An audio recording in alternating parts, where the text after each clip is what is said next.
Hindi gawain ng presidente yan.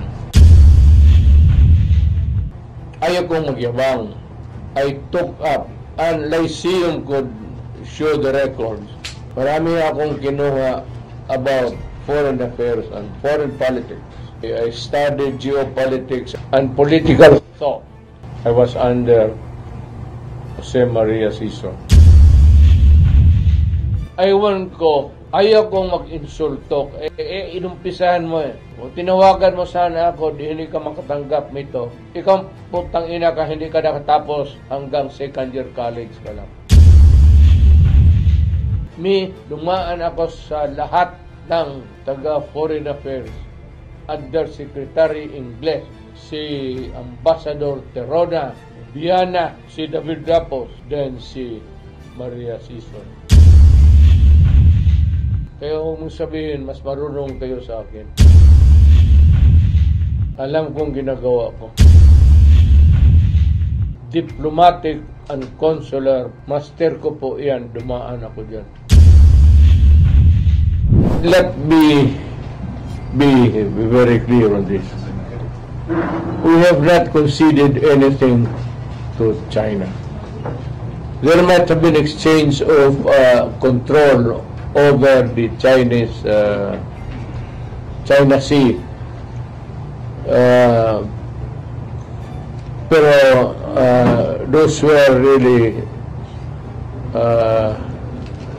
territorial in nature, not involving the encroachment of China in their exclusive economic zone.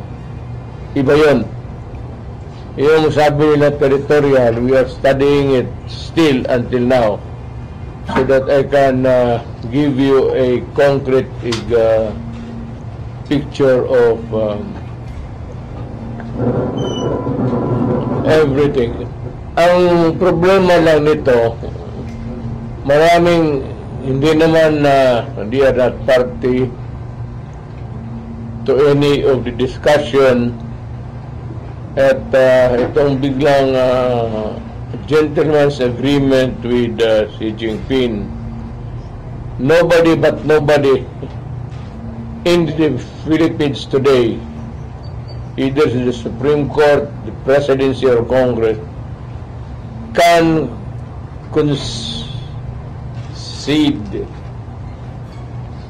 anything about territories. Hindi gawain ng presidente yan. And ang ano ko lang is even this stupid ex-Justice Carpio is harping on a gentleman's agreement of which certainly he was not there, and is beginning to expound on the consequences of the resort or whatever wrong there was committed in the agreement. Aside from the fact of having a handshake with President Xi Jinping, the only thing I remember was that status quo. That's the word, na walang galawan, no movement, no armed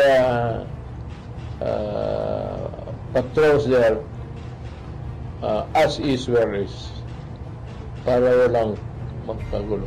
Hindi tayo magkagulo. Yun ang naalaala ko. Wala akong there's a new word. I do not even know the ayunan sure. Ito si Carpio and the rest of the I think he's trying to be relevant. He's a retired justice, a not so brilliant one, which he pretends to be.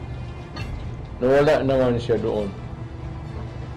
And I assure you that if it was a gentleman's agreement, it would always have been an agreement that would keep the peace in the South China Sea. Huwag mo kayong maniwala yung bulatik nila Kasi hindi ako ganun kagago.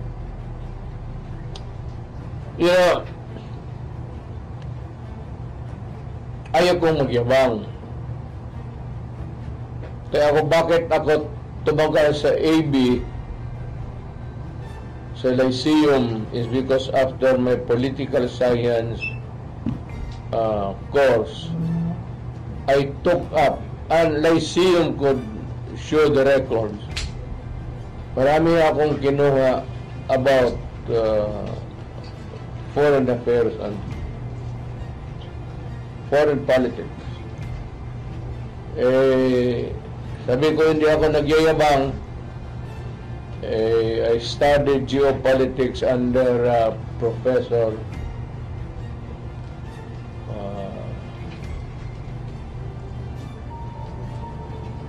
Obiana. I think he's still connected or retired from the Foreign Affairs Department. I was under Ambassador Terrano sa Terona, I'm sure, Ambassador Rosalinda Terona sa geopolitics ko, pati sa many subjects about foreign policy, foreign affairs. I had my diplomatic practice and procedure doon sa kay David Lapos, and political thought I was under Jose Maria Sison. Yun o nagturo sa amin. Ewan ko kung mas may bright pa doon. Kaya sinasabi ko, it would be good and it would be healthy for Carpio to just shut up and not muddled up the things of which I was not there. Hindi ko naman siya kinukondem. Pero sa amin yan, tinatawag, in our parlance, pagkatorpe na nga itong putang ina. I will be expanding more the day after because I just received the old documents of Malacanang about foreign policy noon sa panahon ko. I just got it tonight. I want to review it and the different agreements that were entered into by myself and the Defense Department, sila Lorenzana. Lorenzana played a crucial role, a role that was something that was, well, sinasabi ko sa kanya, you handle this, especially matters that will govern the movements of the great ships.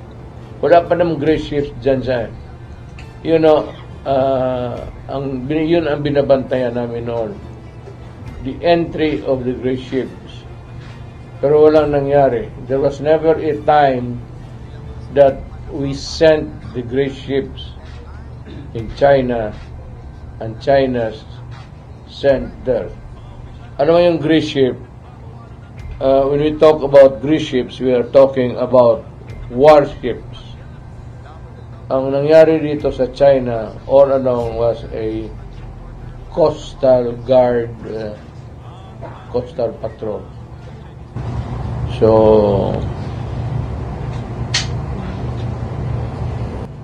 hindi naman hanggang ngayon, but there are misconceptions perpetuated, not by us, well, itong nasa gobyerno na napakamarunong.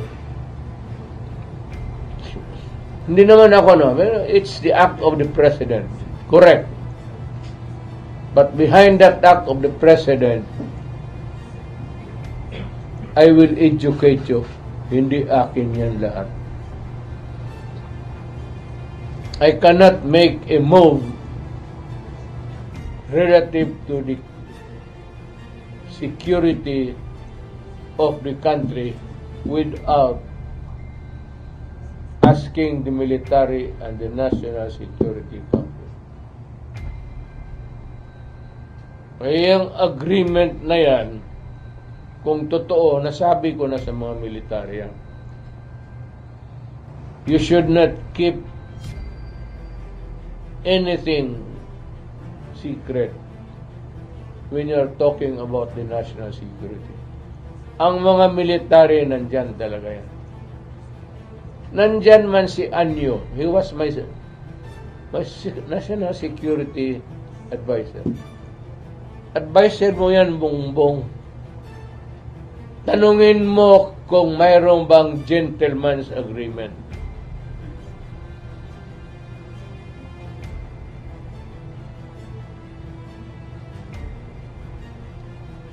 Aywan ko, ayaw kong mag-insulto. Inumpisahan mo eh.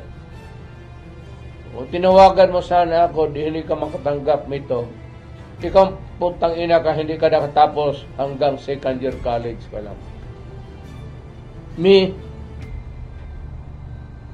Dumaan ako sa lahat ng taga Foreign Affairs, Undersecretary Ingles, si Ambassador Terona, Viana, si David Rapos, then si Maria Sison. Doon ako medyo